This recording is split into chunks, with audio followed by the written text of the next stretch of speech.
Olá, muito boa tarde. Começa agora o programa Mercado Futuro. Eu converso com vocês daqui, do estúdio da Bolsa Brasileira de Mercadorias, BBM, no centro histórico da cidade de São Paulo. Bem, você sabe que toda a programação do SBA está via parabólica, simultaneamente está no Facebook, que é na internet, e a TV, Claro e NET TV passam a programação, veiculam a programação do SBA, do canal do Boi. E o programa este aqui, Mercado Futuro, você hoje pode entrar no site, eu sugiro que entre, é www.programamercadofuturo, tudo em letrinha pequena, .com.br, e ali no lado esquerdo você tem 5 links, só clicar lá que vai. Tem o YouTube, onde você vai ter esse programa que fica lá gravado lá.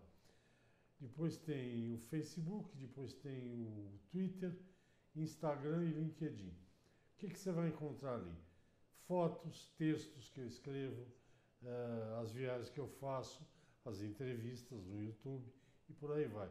É só para você ficar melhor informado. Tem sempre boletins de um minuto e pouco, ou no Face ou no Twitter, e você fica mais informado, melhor informado. Bom, qual é a conversa de hoje? A conversa de hoje é o seguinte: eu não acredito muito em coincidências nessa altura do campeonato, mas é surpreendente que está acontecendo uma coisa que eu nunca tinha visto. Crises em vários países ao mesmo tempo, em vários países da América Latina. América Latina, aqui o Brasil faz parte, é o maior país da América Latina, uma crise generalizada. Chile, Bolívia, Colômbia agora, bom, o Uruguai está tendo eleição aí, acho que foi ontem, ontem não, no domingo passado. Várias crises, a Argentina também teve um au ali, enfim, de que maneira isso pode afetar? O que eu sei que é o iceberg que está do lado de fora, né? É que, por exemplo, o negócio da Argentina pode criar problemas aí nesse contrato, nesse acordo entre Mercosul, que a Argentina é o grande parceiro, né, um dos, e União Europeia. Mas para saber melhor o que isso pode acarretar, está aqui comigo o André Alídio de Oliveira. Ele é economista e cuida da questão de renda fixa da Nova Futura, corretora lá capitaneada pelo meu amigo Joaquim. Um abraço para o Joaquim. Boa tarde, André. Boa Muito obrigado tarde. da tua presença. Então, você está acompanhando esse negócio? O que isso significa, ou pode significar? Estou acompanhando. De fato, é uma crise que, como você falou, a América Latina está em ebulição, né? E cada país tem sua especificidade nessa crise, né? Acho que é uma coisa que a gente pode observar. Só que todos eles têm uma coisa em comum, que é a componente econômica que vem perpassando desde a crise de 2008. A crise de 2008, ela tem feito seus ajustes, cada economia da sua melhor forma possível, enfim. Entretanto, a questão social ela vem deixada um pouquinho de lado ao longo desse processo. Você tem um processo de ajuste da economia, aumento de produtividade, uma tentativa de aumento de produtividade, e tudo isso leva a você abrir mão um pouco do social, na parte assim emergencial, né? Na pós-crise. Tudo isso tem desembocado agora em fortes questionamentos sociais, assim, de movimentos de massa e que tem chamado muita atenção. De fato, é algo que pode ter diversos impactos para a gente. Já está tendo em alguma medida, né, ainda inicial, mas de fato é preocupante. Eu li recentemente, por exemplo, a crise na Argentina já deu uma pancada feia no Brasil. O Brasil é um grande Sim, exportador de sim, automóvel, da linha branca, né? Geladeira, essas coisas. Em relação ao ano passado, os argentinos compraram 12 bilhões. sim, Esse ano parece que só compraram 7 no exato. mesmo período. Isso. 5 bilhões é um bocado É de um dinheiro, né? bocado de dinheiro. Isso porque a crise foi com o governo Macri, agora tem um novo governo. Tem um novo governo. A Argentina tem um caso particular, né? É um grande parceiro nosso, é um sócio nosso no Mercosul, como você falou. Vem trocando de sinal de governo um pouco mais à esquerda, um pouco mais à direita ao longo desse processo pós-crise que eles é um pouco anterior ainda até a de 2008, né? E para a gente, os produtos que mais têm valor agregado são de parcerias que são próximas com países que são com o mesmo status nosso. E a Argentina, além de estar no mesmo nível que a gente, ela ainda tem um acordo comercial ainda mais forte através do Mercosul. Então, qualquer problema que dá social na Argentina já tem uma quebra das nossas exportações, sobretudo de alto valor agregado. A gente espera que, por exemplo, o novo governo que vai se formar tenha uma certa unidade, um mínimo, né, de cooperação com o Brasil e outros países aqui do Mercosul, para que isso não afete ainda mais do plano do Mercosul, porque, de fato, o Mercosul, a saída do Brasil do Mercosul, alguns estudos apontam que não é uma coisa que vai beneficiar a nossa economia. Então, é preocupante. É mesmo? Isso eu não conhecia. É. Quando se fala em... Essa que é a questão. Você não é analista político, mas eu acho que a gente pode dar uns palpites aí. Sim. Na verdade, na América Latina tem que alguns grupos questionam o seguinte: o que se chama de direita é esse tipo de governo liberal, economia de mercado e tal. Exato. Todo mundo sabe, aqui ninguém é inocente, todo mundo sabe que o mercado sozinho não resolve todos os problemas, mas tem uma certa autonomia. Sim. E o pessoal que quer estatizar tudo, que é o Estado. Isso. Quando se coloca que os chilenos, por exemplo, estão irritados com os planos de saúde, com a Previdência e o diabo quatro, com aumento do metrô, o que seja, os colombianos eu não sei bem porque eu não li nada porque eles foram para a rua, mas a Bolívia, por exemplo, mandou o Evo Morales, se exilou no México. Sim. Temos o Uruguai, que teve eleições, a Argentina e tal. Será que o que está em questionamento são as formas e os regimes políticos, na tua opinião? Mas depois do intervalo, nós vamos para um pequeno intervalo. Converso com o André Alírio. O B, eu não sei o que é, de Oliveira. O que é o B? Barbosa. Barbosa de Oliveira. Economista e operador de renda fixa da Nova Futura. A gente volta já, até já. Ok, programa Mercado Futuro. André Alírio Barbosa de Oliveira cuida de renda fixa. Eu vou perguntar as coisas de renda fixa para ele. Porque agora está uma guerra do pós, pré, pi, está uma maluquice com a taxa de juros baixinha. Mas antes do intervalo eu tinha falado essa questão se era um negócio de regime. Na verdade, se você pegar o Brasil hoje, pelo menos o que os colunistas de política têm escrito, o Brasil tinha uma taxa de juros de 14,5%, está com 4,5% ou 5%? 5%. A inflação estava na meta lá de 4%, 5%, né? Isso, agora está abaixo. Está abaixo da meta, 2,5% e tal. Então, eu falei da inflação.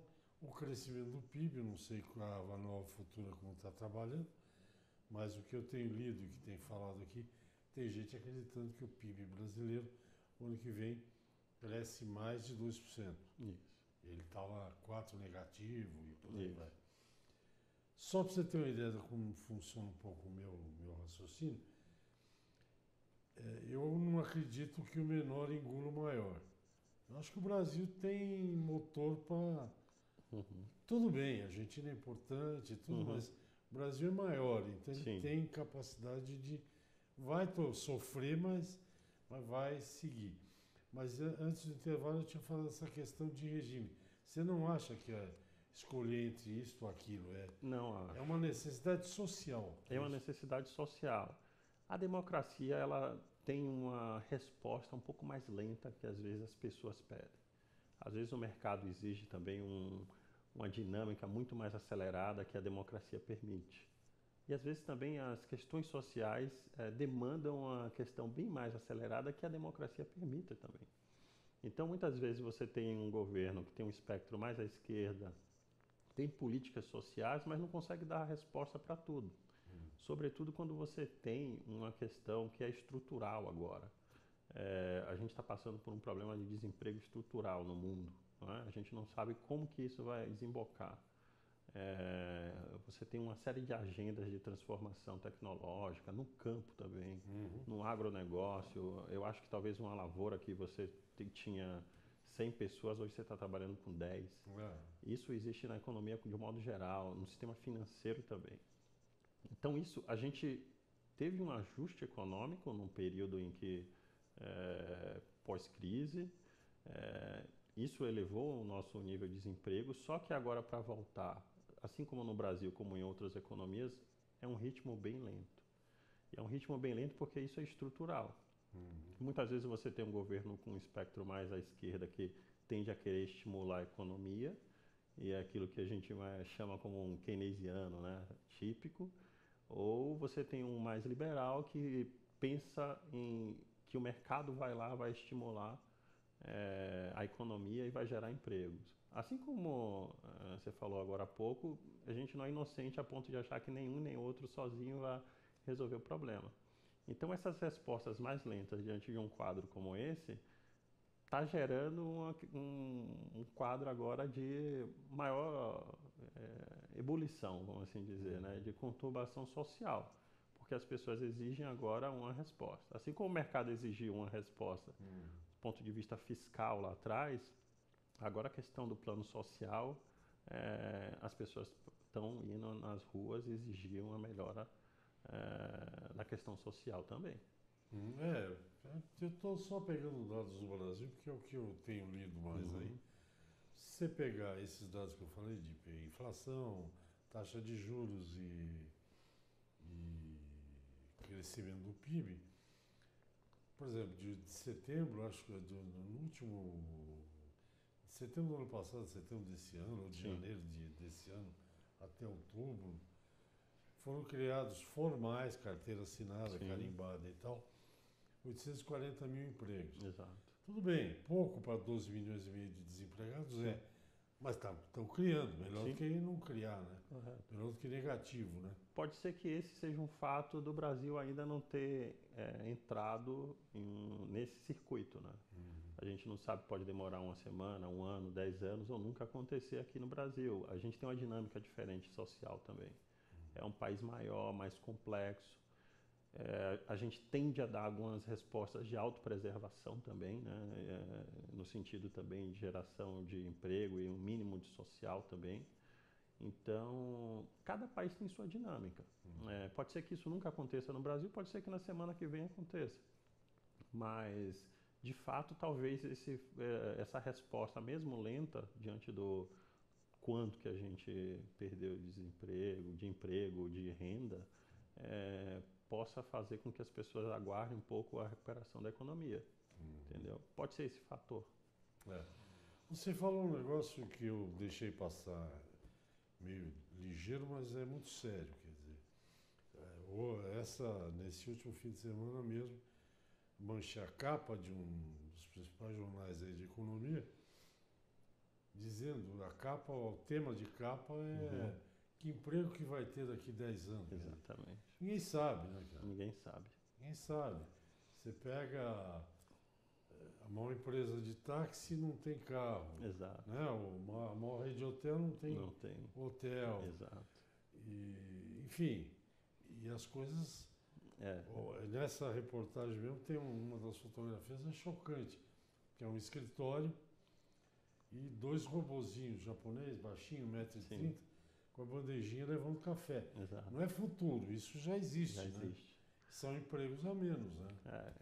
É uma grande dificuldade. Você vê que isso não é uma questão da América Latina, isso é uma questão do mundo. É estrutural, como a gente gosta de falar, né, na economia. Economista adora a palavra estrutural. Tem o estrutural e o factual. Exato. Então, assim, de fato, isso ninguém sabe onde é que vai dar. Por exemplo, muita gente que perdeu emprego teve uma solução através de um Uber ou outro tipo de aplicativo de transporte, de mobilidade ou de entrega. Rappi, iFood. Exatamente. Então, assim, agora já está planejando e coisas já avançadas no sentido de você ter carros autônomos. A própria empresa que promove isso. Então, aquela pessoa que está ali trabalhando num automóvel com esses aplicativos de mobilidade pode perder aquilo ali para um carro autônomo em pouco espaço de tempo. Pouco tempo, não vai demorar muito. Não é muito. Então, assim, é um desafio para a economia muito grande.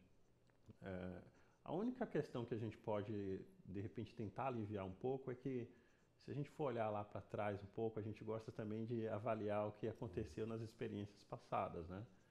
À medida que a gente foi aumentando muito a produtividade, a gente teve que dar uma resposta do ponto de vista social. Então, a construção dos estados de bem-estar social lá atrás, depois que o Fordismo foi implantado, que revolucionou o meio de produção, as fábricas, etc., precisava ter mão de obra, mercado consumidor. Então, assim, isso gerou o estado de bem-estar social. Então, foi um conjunto, exatamente, um conjunto de regras que foi até que surgiu, que suscitou aqui no Brasil a CLT, entre outros no mundo inteiro que isso aconteceu. Depois você passa por crise, vai ajustando isso, mas assim, lá atrás isso foi importante para que tenha também mercado consumidor. Hoje, qual a resposta que a gente vai dar a tanta automatização, não é? Então, assim, é um desafio o que vai acontecer, o que a gente vai fazer para dar uma resposta para que a gente mantenha minimamente assim, uma sociedade com lacunas sociais menores, né? Porque, de fato, a gente não sabe aonde isso vai desembocar. André, vamos a um outro intervalo e já voltamos para o último bloco. Eu converso com o economista André Lírio Barbosa de Oliveira. Ele é o chefe de operações, lá, o operador de renda fixa da Nova Futura, corretora. A gente volta já. Ok, eu estou de volta ao programa Mercado Futuro. Vai lá no site programamercadofuturo.com.br. O entrevistado é o economista da Nova Futura, André Alírio Barbosa de Oliveira. Estamos falando do que vem por aí, que a gente gostaria muito de saber. Mas no intervalo eu estava dizendo para o André que as revoluções passadas industriais, elas servem um pouco, não como exemplo, mas, por exemplo, eu tenho algumas regras, né? Uhum. Eu levei muito tempo para comprar um smartphone. Sim. Eu só comprei um smartphone porque eu mudei minha conta de banco e aí a gente falou, mas você tem que usar o aplicativo. E o meu telefone antigo, que era um piquititico assim, ele só servia para falar, né? Tinha 2 GB, 2 qualquer coisa aí. Sim. Aí esse aqui não cabia o aplicativo do banco. Mas, por exemplo, eu tenho regras aqui, porque com esse aparelho você trabalha 24 horas, tá? Você não tem descanso. Sim.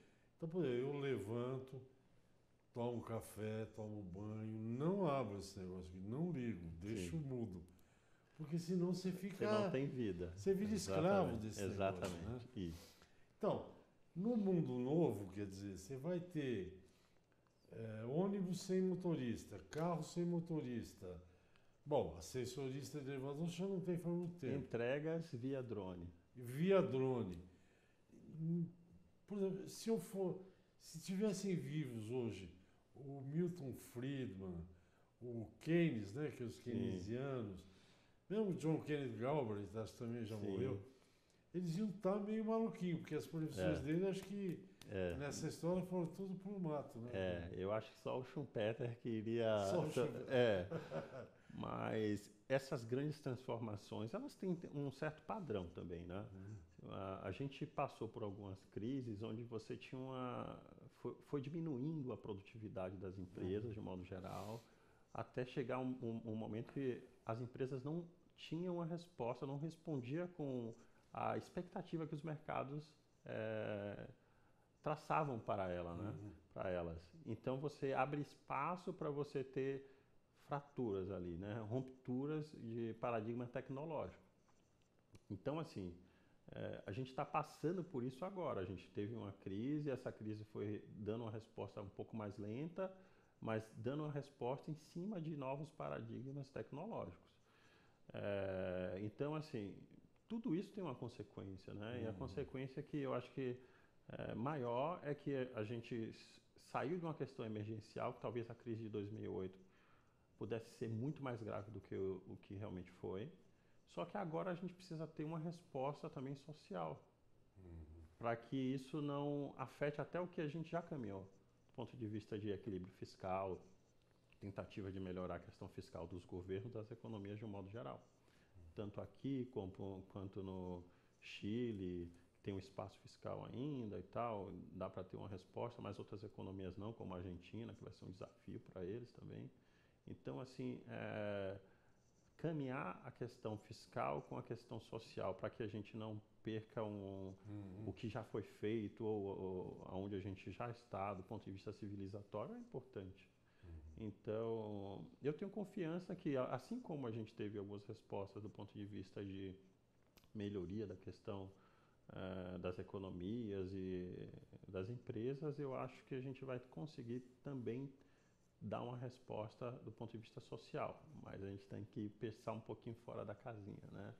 Isso, eu chamo fora da caixa. A questão que eu vejo é a seguinte, quer dizer, aqui no Brasil, quando você fala do lado econômico, né, tem uma coisa que economista todos concordam, né? Sim. O governo, o país, quer dizer, mas o governo não pode gastar mais do que arrecada. Quer dizer, isso é básico. É básico. O Brasil parece que está procurando ajeitar essas coisas. Exato. Que já é uma grande notícia. Sim. As notícias que eu vejo, por exemplo, do seu colega Roberto Campos Neto, eu fico super contente, porque eu já nem falava mais sobre o assunto. Sim. A lei do câmbio brasileiro, que é de 1902, sei lá de quanto. Então, reformar isso já é um baita avanço. Sim. Eu não estou defendendo o governo, nada disso. Só que eu acho que as ideias, juntar município que não é sustentável, eu acho uma baita ideia. Quer dizer, o que eu quero dizer é isso, que economicamente eu acho que as ideias que estão sendo colocadas na mesa são necessárias e muito inteligentes. Sim. Você concorda comigo com isso? Você tem um conjunto de ideias ali do ponto de vista para você resolver a questão fiscal, né, do governo. Isso é importante, você diminuir a fragilidade fiscal que o governo tem e projetar um resultado melhor. E a gente estava numa projeção de um resultado fiscal um pouco mais agudo. Só que tudo tem um desafio, né, político. Aí o tempo político às vezes não responde quanto o mercado. Democracia, A tal tem democracia. que discutir. Exato. E discussão de redução de municípios em período que vamos ter eleição municipal próxima, né? É um pouco difícil, mas o sinal que o governo dá é um sinal de que está em busca de resolver as questões fiscais, de minimizar os déficits que a gente teve fiscal e tudo mais. É uma direção correta. O desafio no contexto daquilo que a gente está conversando agora é que isso se reflita em melhoria também do ponto de vista social, para que a gente não se depare com dificuldade como essas outras economias estão passando. Embora a nossa dinâmica seja muito diferente. Eu acho que quando eu penso em 2020, que já está aí, eu acho que talvez nós que vamos no mercado, enfim, a gente vai sentir alguma melhora. Porque com a taxa de juros tão baixa, com a inflação tão baixa, eu acho que as pessoas, a grande população, acho que vai sentir alguma melhoria. Número de empregos, não sei. Sim. Talvez. Eu acho que aí vem de outras correntes de economia, né? E as agências também de classificação de risco, eles sempre batem uma coisa que realmente muda tudo, né? Se a gente cresce de forma um pouco mais acelerada, tudo se resolve, independente do espectro que você esteja, né? Tem que crescer de forma acelerada, mas sustentável. A gente está contratando aí um crescimento esse ano para algo próximo de 1%, como você falou, vem melhorando, é um pouco paulatino ainda, né? E para o ano que vem algo próximo de 2,5%, também é uma melhora do ambiente que estávamos, né?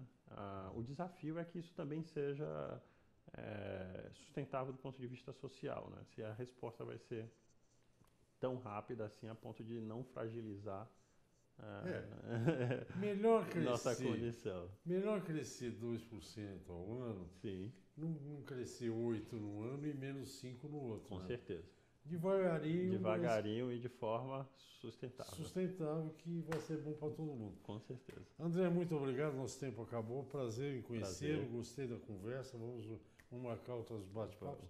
Não perguntei da renda fixa no ar, pergunto fora do ar. Depois eu conto para vocês, tá bom? Obrigado, até a próxima conversa. Até a próxima. Obrigado. Gente, é isso. Segunda a sexta, Mercado Futuro no ar. Até o próximo.